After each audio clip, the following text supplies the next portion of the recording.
Mi hija tiene cáncer en el seno, se le hizo metástasis en los huesos, tiene mucho dolor, dígame qué debo hacer.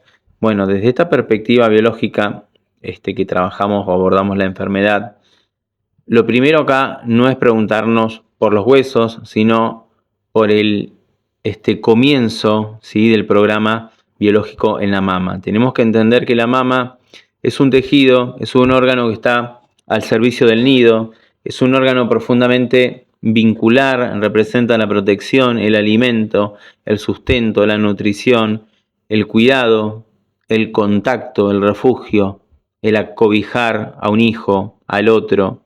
También representa el vínculo más arcaico y más instintivo que existe entre los seres humanos, tanto desde la relación materno-filial como desde la relación de pareja, ¿sí?, desde la reproducción, la sexualidad. Por eso la mama tiene un enorme contenido simbólico y biológico, y de este enfoque que proponía Hammer existen dos grandes programas biológicos relacionados con la mama. Uno es el programa glandular y el otro es el programa del tipo ductal o intraductal. Y si hablamos del programa glandular, estamos hablando de un conflicto de nido, es decir, una preocupación muy profunda por alguien que forma parte de ese territorio más íntimo que percibe la mujer. Puede tratarse de un hijo, de la madre, del padre, de la pareja o de una persona vivida como parte de esa manada, de alguien que necesita protección o incluso de esa misma pareja.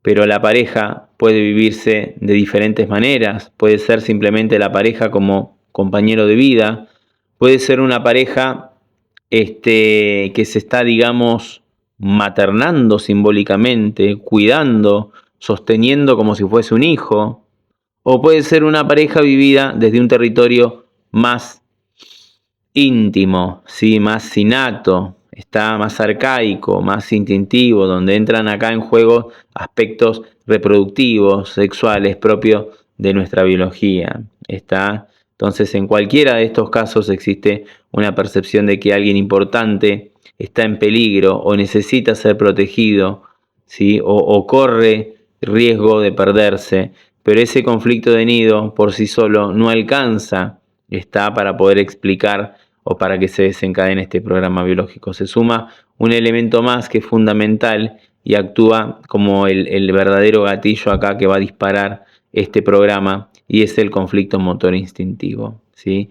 Y cuando hablamos de miedo a morir, no nos referimos necesariamente al miedo consciente de fallecer, ¿sí? Nos referimos a un mecanismo profundamente biológico donde aparecen, digamos, al mismo tiempo dos fuerzas que están completamente contradictorias, ¿sí?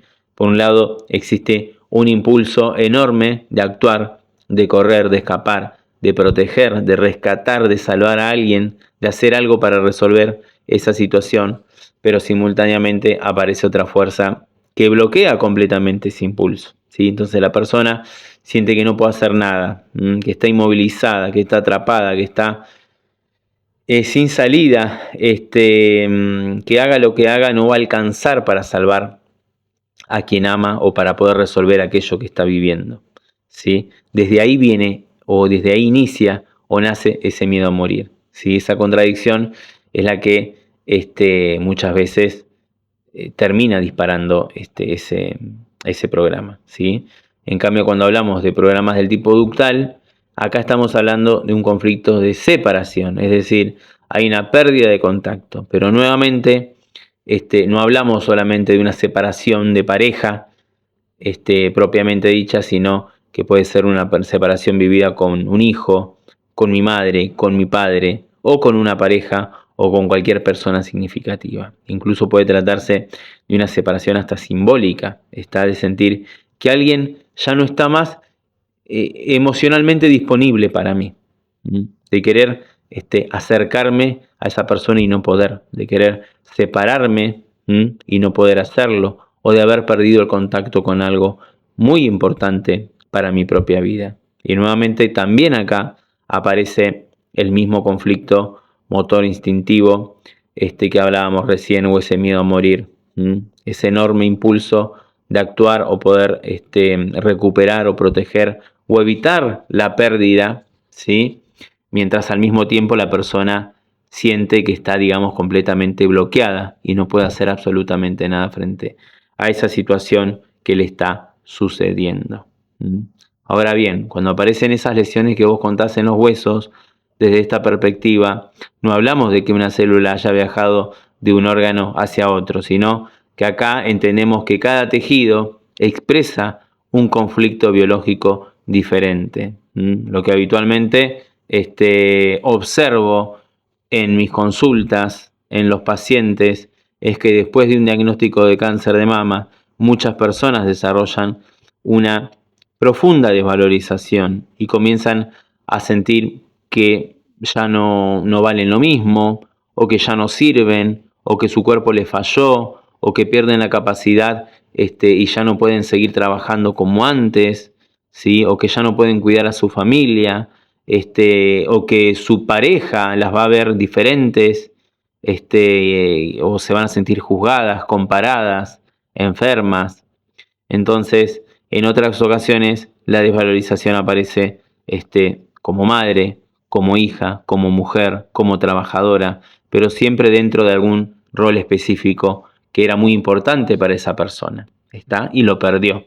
Entonces, desde la perspectiva que propone Hammer, los huesos se relacionan justamente con ese conflicto de desvalorización.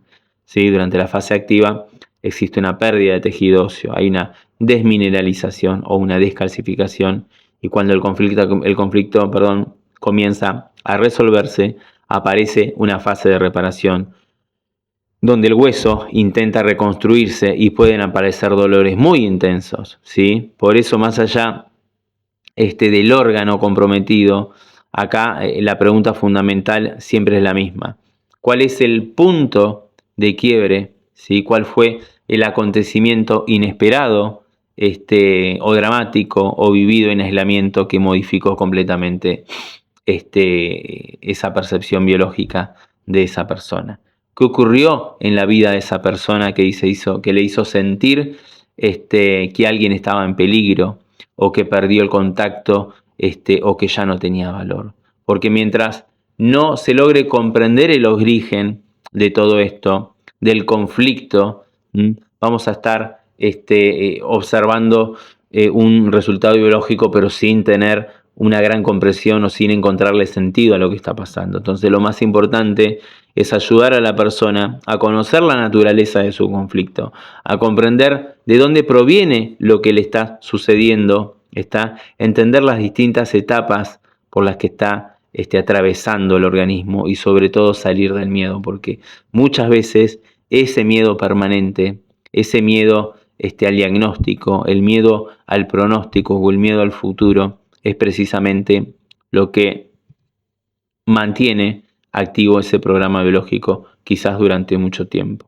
Por eso considero que el acompañamiento no consiste solamente en hablar del conflicto, sino en realizar una escucha muy profunda con la persona, una buena anamnesis, comprender la historia completa de esa persona, identificar los rieles biológicos que siguen quizás reactivando el conflicto, y resignificar, aquello que vivió, y poder acompañarla para que pueda, atravesar este proceso con la mayor comprensión posible. Y muchas veces la enfermedad termina convirtiéndose en aquello que es una especie de oportunidad para revisar aspectos muy profundos de nuestra historia, de nuestros vínculos, de nuestra forma de vivir y de responder frente a determinadas situaciones que vivimos los seres humanos, ¿sí?